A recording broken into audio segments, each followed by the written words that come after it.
Hi, friends. Logan Clements here with the Better Events Podcast. And in this week's episode, we are doing what has turned into an annual tradition where we both listen back to our predictions from July 2023 and we make new predictions for certain event trends and themes we think are going to come to fruition in July 2025, folks. So think of this. We're going to listen back to see just how accurate or inaccurate Mary and I were, and we're going to make some new predictions. So hope you enjoy the episode. Welcome to the Better Events Podcast. Join two event strategists, Logan Clements and Mary Davidson, who believe we can all create, host, and attend better events. In this podcast, you will learn about event strategy and actions that you can use today as an event host, planner, or manager. Hear directly from the people who are creating innovative and inspiring events today and tomorrow, and grow your business along the way. Now, let's get started, and thanks for listening to the Better Events Podcast. Hello, everybody. Welcome back to another week of the Better Events Podcast. We are so thrilled to be with you.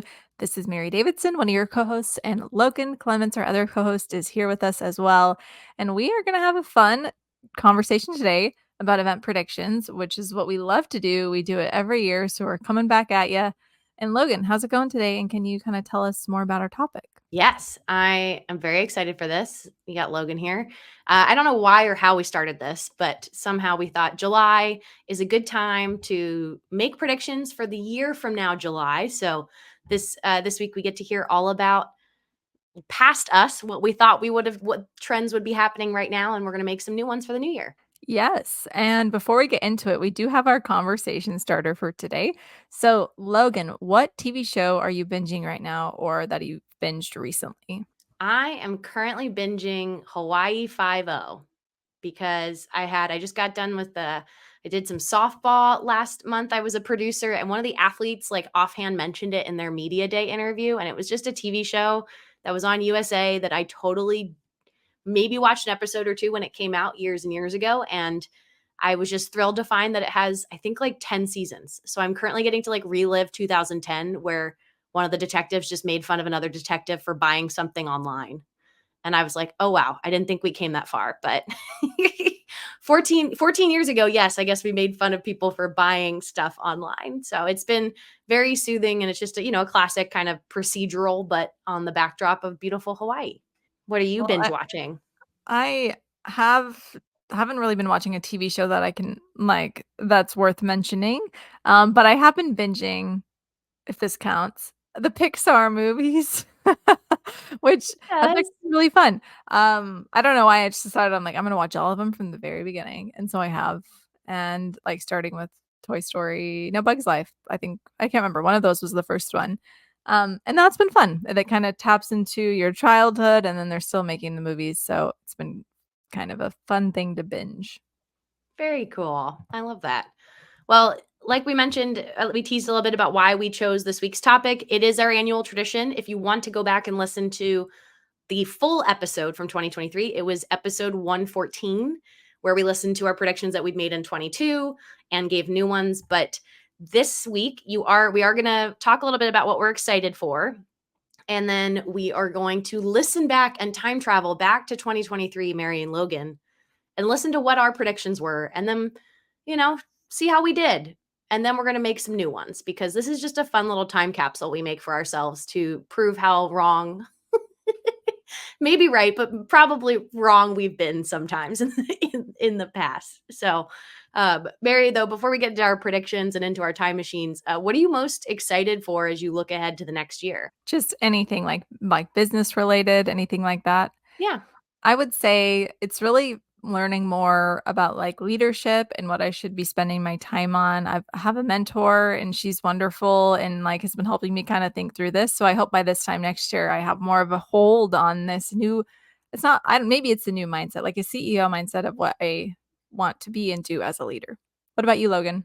I mean, I am excited because I'm I'm working the Olympics this summer. So that's pretty darn exciting, and they only come every 4 years for Summer Olympics. So just looking ahead, excited to do that and then build on it and see what other opportunities come from that. I feel like I have gotten busier and busier in a good way, and I get to be a little bit more, discerning about what I say yes to. And so it's been really interesting building that framework for myself and really evaluating the projects I'm working on for what I want to do and what I want to go after versus I feel like I'm finally coming out of a couple years of trying to just be reactive and just take what, work I could get.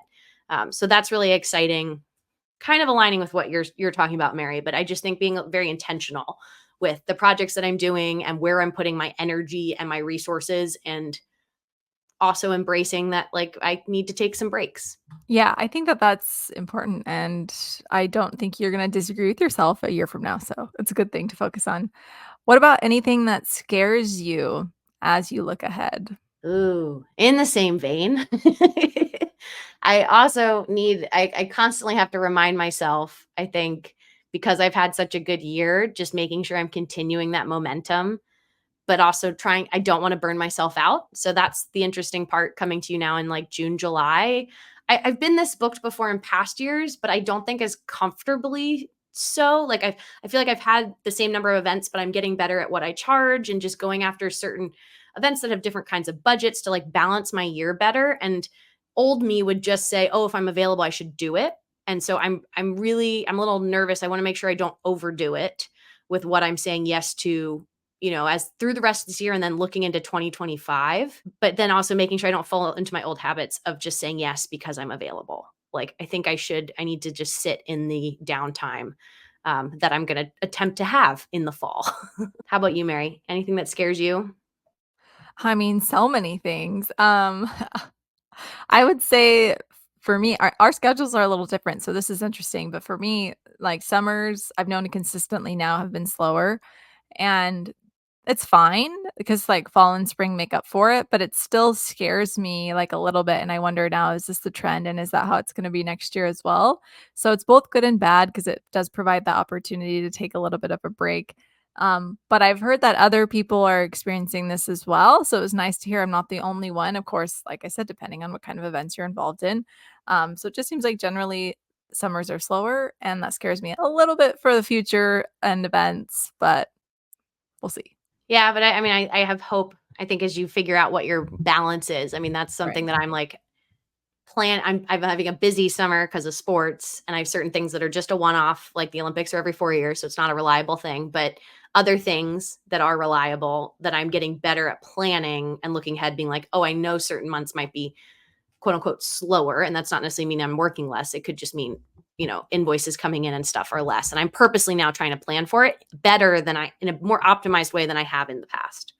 So, but yes, it always slowdowns, whether purposeful or by accident or seasonal, it can be scary. So I hear you, Mary. But I think without further ado, let's get into our predictions. So first off, let's listen back to 2023 me telling you what my prediction was to have for a trend that would have happened by now in 2024. Woo. But my first prediction for July of 2024 is the buzzword that's on everyone's lips these days.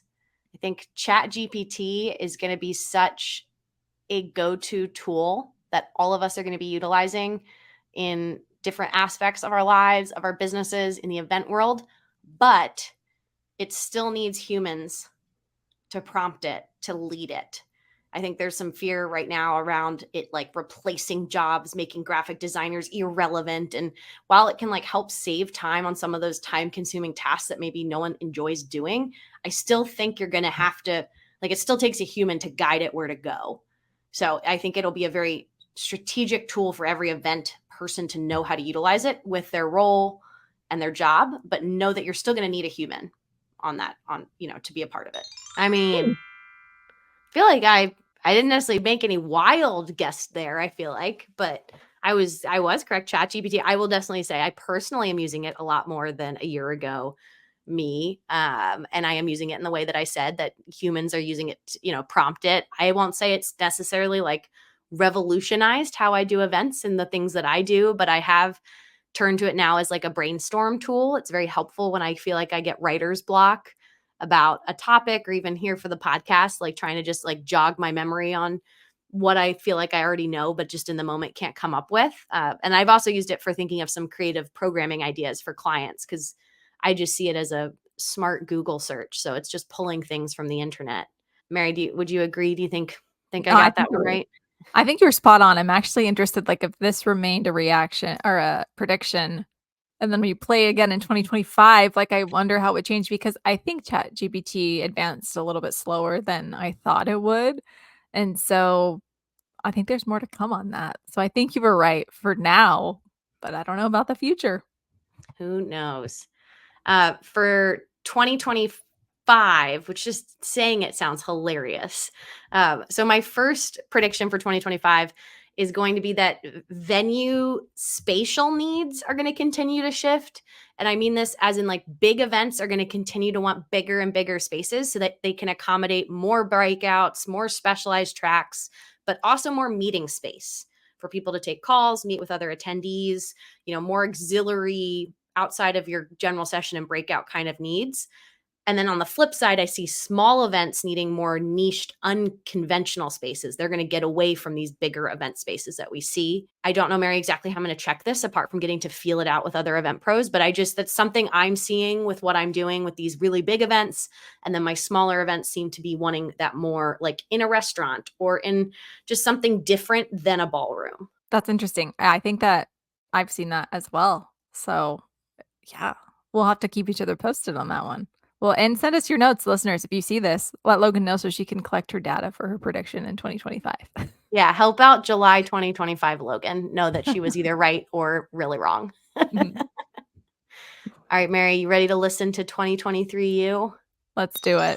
This, I'm starting off strong with something that is kind of negative, but I think that in July 2024, that there are going to be a lot of events that don't last. Like, I think a lot of events that we have now or know of now may not be happening in July 2024 because of budget increases.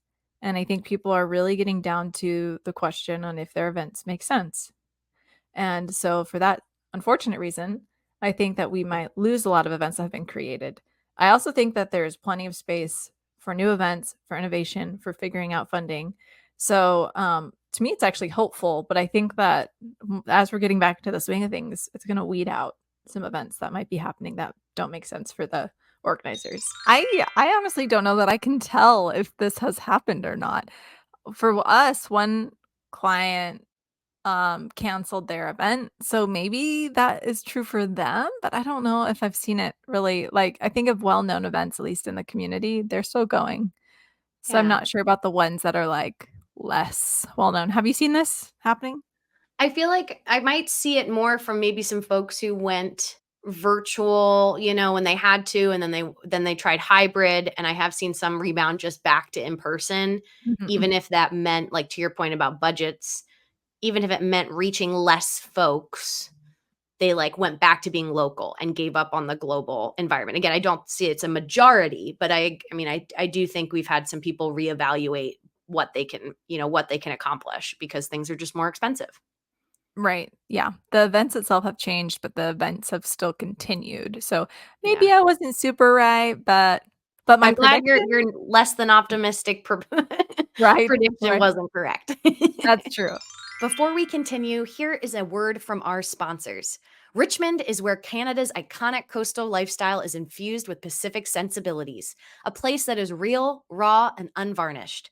Less than 25 minutes to downtown Vancouver, BC, Richmond is home to over 20 major hotel brands, most offering free round trip shuttle services to the award winning Vancouver International Airport. Mary and I had the opportunity to visit in the spring. And listeners, if I can't tell you how excited I am about this destination, it was amazing. We went whale watching out of this historical fishing town called Steveston. We also had the opportunity to tour a bunch of their unique venues, including a couple Olympic venues, my sports fans out there. And we got to eat our hearts out at this largest Asian night market in North America. I had sushi tacos I'm still dreaming about. Mary's got a ramen donut she can't stop thinking about. And I got to have her try a couple Korean and Chinese favorites of mine. So we were never short on memorable moments in Richmond. And all of that is not enough, listeners. If you are an event host or an event planner, there is significant funding available for both bid phase and booked event costs. We love helping you make your budget go farther. So create your conference on the coast and head to visitrichmondbc.com for more information. I have to say though, my prediction for 2025 is kind of along the same line, so that's interesting. But it is that I think there's going to be competition where people spend their time, and that will continue to increase. So we need to show people why they should come to our events, why they're important, or tell them why they should come back if it's a recurring event that happens. And I think that actually contradicts my prediction from last year, because what I'm about to say is that there are more events than ever, and I think that that's going to continue. And so if that's the case, there's more competition, and yeah, we just need to help people understand why they should come to ours. So There you go. So event marketers, there's hope for you because you need to help people decide between your event and another event. All right, let's listen back to my second prediction from 2023. Well, my second prediction for 2024 is, Mary, I alluded to with your budget, because I feel like I have a counter stance where I think event budgets are going to bounce back. So one of the big things we've seen is a lot of people budgets have been cut, especially with like jobs getting cut, and the tech industry was really impacted these last couple of months. And so people are talking about they're being asked to do more with less, and their costs are going up. And so I think costs, I agree with you, Mary, I think are going to continue to go up. But I do think some folks are going to increase their budget because companies and organizations are going to want to invest in more unique experiences, because we've had that bump of people are just excited to be back in person. But I still think like the bar is going to be, they need to do more or do something more, whether it's an exciting location or whatever. And all of those prices are going up. But I think you're going to see budgets start to meet that. And maybe, I guess it's not competing with your prediction because it would also still weed certain events out. What's that face, Mary? I have a face. 2024 though is also an election year. And so that might not allow budgets to increase as much as we would like, but we'll see what happens. All right. Yeah. Who knows? I bumped into your prediction. How rude of me. We love a comment. This is an open forum. That's so funny. I guess I wouldn't say I don't know. I'm neutral on this one, because I will say personally, my clients' budgets have gone up. They've also, their expectations and their need has gone up. So it's not necessarily like they have more money to spend on the same thing, but to my point, they are trying to level up, improve, do something different, do something extra. And they do understand that that costs more money. So I guess maybe I'll accept it. I feel like, I don't know if it would be across the industry, because I still feel like talking to other in-house planners and things that they're feeling the squeeze with their money. But so I don't know if it's them taking that money from another bucket and then putting it towards production or programming, so that they're still dealing with almost the same total. Because yes, I still think things and prices have gone up as everybody continues to bounce back from COVID, make up for losses, whatever it is. But yeah, I don't know, Mary, do you have any strong feelings either way? Well, I think it's true that budgets have increased because they've had to, because everything else has increased. So if you're doing an event, you got to increase somewhere or cut something else. Like that, I think that's just the nature of the game. So, I think that's true in that sense, but I do think the election year comment is true too. At least the events I'm doing, I've had people comment like, we're kind of playing it safe. Blah, blah, blah, blah. People do that. Yeah. And I think that is if they're especially like more, maybe if it's nonprofits or like organizations that are very cause driven, I can see the election year playing a part for me with like sporting events and some of that stuff. Like there is not really an impact. It doesn't matter what year, apart from like, yes, if it's an Olympic year, certain schedules change, but it doesn't really impact budget per se. But yeah, so my next prediction for 2025 is that something you've heard me say on the podcast before, folks, but virtual events are here to stay. They are going to continue to be a thing. I'm sorry, Mary. But you're just drilling it in. I love it. It's true. Well, my caveat here is that event planners will either need to stay up to date on the latest and greatest technology, or they're going to find budget to engage with an event technologist, which I've seen thrown around more often in the last couple months, or an event producer, pointing at myself, that does. So that's my prediction, Mary. You don't necessarily, as the event planner, have to know about virtual events, but just know, I think it's going to continue to be maybe even a niche that people still engage on, and it's not going away. And I actually love your prediction. I'm just making fun of you, because if anyone's going to make that prediction, it's going to be you. and you delivered. So we'll see. I mean, I could say the opposite, but I'd be lying. I'd be Yeah. lying. Yeah. There's still need, still people. I mean, I've had people who took my Zoom masterclass reach out to me in the last month asking follow-up questions. 'Cause they're like, yeah, I still do this. I Oh, don't think that's it's getting awesome. promoted as much Yeah. as we were doing it because it was the only thing to do years ago. But I do think it's turned into a pretty solid piece of business for those that are doing it. So when it comes across a planner who maybe doesn't do a virtual a lot, they're just going to have to reach out to people who do, versus if you try to figure out yourself. I think there's going to be, again, back to what people are experiencing 2020, that you didn't know what you didn't know. Now we have my next prediction. So let's hear it. My next prediction is obvious, perhaps, but it is that we will see an increase in content quality during programs for events. I think we have seen it. I am seeing it. And I think we will continue to see it even more so. It's just a really high, important piece of the planning process is the quality of content. But I think that it'll also get more creative as time goes on. So I'm excited to see kind of how it forms. But yeah, I'm excited. I like this shift. I think it's great that we're getting together and trying to be more intentional with our programs. That was a safe prediction. I mean, of course that's true. Right? I know, I definitely think it's true. I think that is still important to people, and I think we did see a shift, but I can't disagree at all. I mean, yeah, I think that's just gonna be a thing for a while. What would you say, Logan? Yeah, I agree with you. I mean, I think it's just, again, people, to your other predictions that you're making for next year, I mean, it very much puts into that of just it's more competitive with your time and your energy. And so the pressure is on organizers to continue to level up, and content's like a really easy way to make those big impacts on your events. Mhm. For sure. So Huh. I'm kind of bummed we haven't had any wild misses like my one from last year of Yeah. metaverse. We're playing it too safe. Okay, I'll give one. All right. My prediction is that swag is going to die. Not completely, obviously, I can't say that, but I do think people don't like a lot of swag anymore. It is not good. We're getting more sustainable. If you're gonna give it, make it count. So I don't know. I just think like I think people are gonna stop buying it and stop giving it out because people don't want it. And I think that that shift is gonna come probably pretty rapidly because I've been hearing like a lot of stuff lately about people just they're just over it or they're not doing it at all anymore because they're just bugged. So there you go. There's I a love it. prediction that could be completely wrong. We'll It see. it also is we love an aspirational Yeah. prediction. This is great. Yeah. I personally also hate unintentional swag. So, that's an exciting trend. You all of our sustainability friends are very happy to hear you say that, Mary. So, all right, let's look at my third and final prediction that I made last year. My final prediction for July 2024 for the event industry is production related, because this is, again, the world. I say anything with a microphone and a stage is really where my role as a producer or a show caller has really fallen. But I think that LED walls are going to be more common.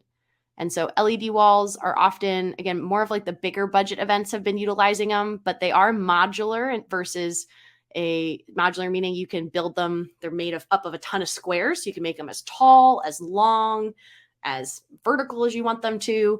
And so they're just more customizable for your event compared to using a projector and a projection screen, which also is dependent on a light bulb and the lighting in the room.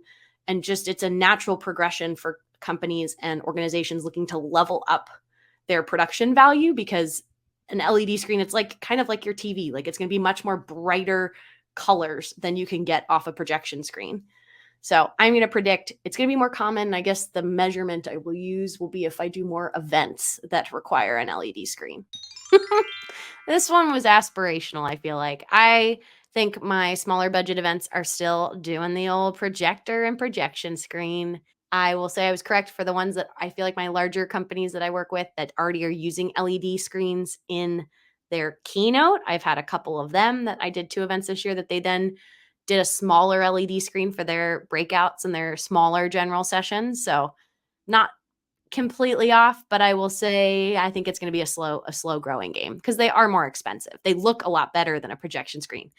But again, as we've mentioned a lot in this episode, like costs and budgets and everything, I think that has been a place that like those that know understand the value it adds, but a lot of people just don't. And AV companies want to rent out their projection screens, so they're not really incentivizing you to go for the other option. Yeah. We're still doing projectors, but you would know better than I haven't seen too many, but I love a good LED screen, so keep it aspirational. I love it. They look great. Yeah. Well, I didn't do this on purpose, but my third and final prediction for 2025 is also a production related one. Ooh. And this is that driven by costs, as we've seen, things have gone up so much that more event organizers and event planners are going to start considering outside AV vendors instead of just default relying on the in-house support. So that doesn't mean they will choose the in-house support less, but I think there's more planners out there who are valuing the competition that they get just by shopping their AV order around.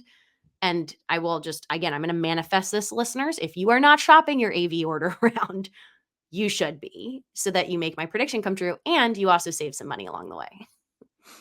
I love that. I feel like this is like a hot take in a way, and I love it. And I certainly hope that this is true. Like, yes, great prediction. Shop it around. If you hire me for any event, you know I'm going to ask you, are we shopping it around? Just to shop it around, because you'll have some amazing ones. And listeners, you should stick with our episode next week coming out with Tony, all about cost effectiveness for AV orders. Is really worth the listen if you have to at all touch AV orders with your event. Mary, are you ready to hear what your final prediction from 2023 was? Let's do it. Yes. My prediction for 2024 is that there are going to be very few metaverse events, none that I'm involved with or the people around me are not involved with. It's few and far between. People are kind of moving on. Short and sweet. Short and sweet. I think that's true. I haven't seen any. Have you seen any? I'm sure they exist, but they definitely exist. I feel like I've seen on my LinkedIn feeds maybe like 2 come through. And they're specifically, though, that environment, that like tech companies that are building things in the metaverse, like that's what they're going for. But I have not seen the adoption for more widespread public facing events. I'm kind of bummed that that it died so quickly, but I mean, it was never so say cool. Never. Yeah. It was so cool. And I do think if for some reason the universe had made it that we could never get back together in person, I think it would have been the thing. But like we've been talking about, there's just so much energy around being back together again and in person physically with folks. And then Zoom and some of the other virtual options have gotten so good that I just don't know that there's been the like energy to jump to something even more robust. Yeah. Well, my next prediction is a technology one as well. So we're going to keep going on the technology train. I think that technology will continue to show itself at events, new technology, but most of it isn't going to stick. So this isn't firm, but an example is like one we may see more of is like the silent disco for the headphones, like this, whatever you're calling them, the silent headphones, right? That you can use for sessions, for music, for performances. I've seen it used recently, which was really interesting. So yeah, I think technology just isn't really, most of it's not going to stick. I think it's got to be something big. And I think we've had a lot of big things lately, and I don't know if we'll see if any of that's going to happen in 2025. So I don't think anything new or at least going to stick super hard. But I think that's the name of the game with technology. Like that's just how it is. There's so much, and most of it, nothing happens. So the latest and greatest trends. Yeah, it is interesting to see what'll make it through. Is there anything that you can think of from that you have been using with your events in the last year that's like a new technology? Off the top of my head, no. I could be wrong. Nothing that like is like virtual events, like nothing that just like shook the world and has made a huge impact on the event industry. Nothing like that I can think of. What about you? I mean, I'm just even thinking like RFID chipping people's badges has been something that I feel like people thought would like revolutionize tracking and knowing what people go to what sessions. And yet I have not seen even my big clients with big budgets, like they're not paying for it.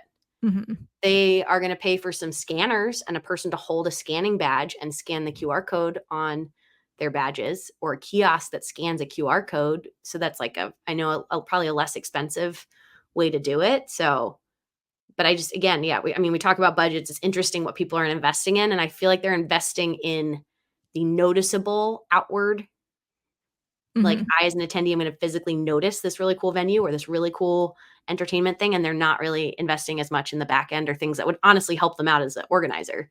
Yeah. But obviously cost money. So I'm interested to see which ones that we can talk of from this year that aren't around, Mary, when your prediction Yeah. comes true. All right, let's listen back. Now we're going to shift gears. Our last and final one here is about the podcast. So we're going to listen back to Past Us to hear what our new predictions for the podcast were come this time 2023. We've hinted at this, or we've not hinted. We have blatantly talked about this goal for the podcast on other episodes. But I feel like if we had to make a prediction for July 2024, it will be that we have hosted the Better Events Conference. Woo! Absolutely. We're going to come in strong and hard on this one because, yes, it's going to happen. Mark your Yeah. calendars Yeah. for later this year.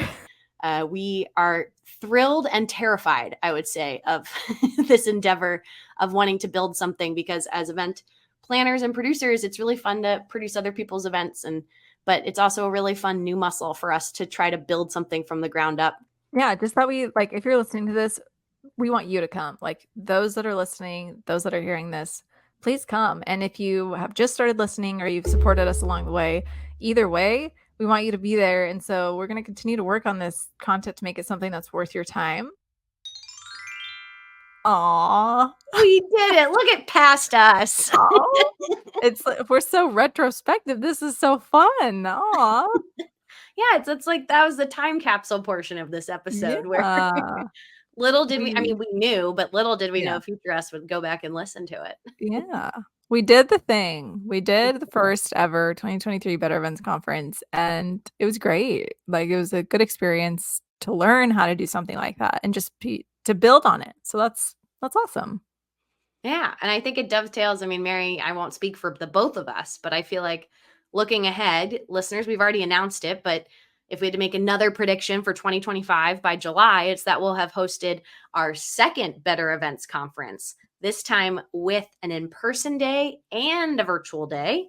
We've announced it's going to be December 18th in person, December 19th virtually, and they're going to be one event per se, but one day is going to be truly all in person and one will be all virtual, so that we can reach those that are wanting to travel in person and be with us, and reach those all over the place if you need to stay in place and just join us virtually on day 2. I love this, and I want to add to it and say that also as a prediction, I think that more listeners are going to be forming like individual connections and bonds with other listeners, which I think maybe has happened in one way or another that we haven't directly been able to see. But from the conference, we can see that a little bit. And then through the podcast community, we can see that happen even more. So if you combine the powers with all of them, including this in-person component of the Better Events Conference, I think that we'll see more like listener 1 and listener 2 actually meeting and like becoming friends or colleagues, which is going to be amazing. And I hope you all attend all the things so that you can experience that. Yes, I think that would be the other one. Again, not something new. I guess we've just launched it. So by 2020, summer 2025, I don't even know if I can make a specific prediction about what we're doing with the community, but that the Better Events community has continued to grow, because as event organizers, it takes time to build events and to grow communities. And so I am very excited, because I feel like we've built this like micro support system with this Better Events community for people who are looking to go beyond just being a listener of episodes and actually want to take action and have some accountability about some of the topics we talk about and the mission that we talk about here with the podcast of helping us all create, host, and attend better events. And yeah, I agree with you, Mary. I just think it's cool that we'll have a space now that we can kind of see some of what we believe already is happening. And we can also help foster those connections with people if anyone needs a little extra, little nudge or boost with our Better Events community. Come and join us. It's a great place, and we love to interact with you all. So, woo, love it. We did it. I'm so proud of us. We did it for sure. Predictions can be big and scary. So listeners, we appreciate you, and hopefully you've had some fun listening back to our episodes as we did just now, getting to hear what Past Us was predicting for the future. But I think, Mary, without further ado, you have our bonus tip this week. I do. This is a very random bonus tip, so stick with me. I was at an event recently and I discovered for the first time water beads, which are used for like decor and things like that. And so that's where I'm going with this bonus tip.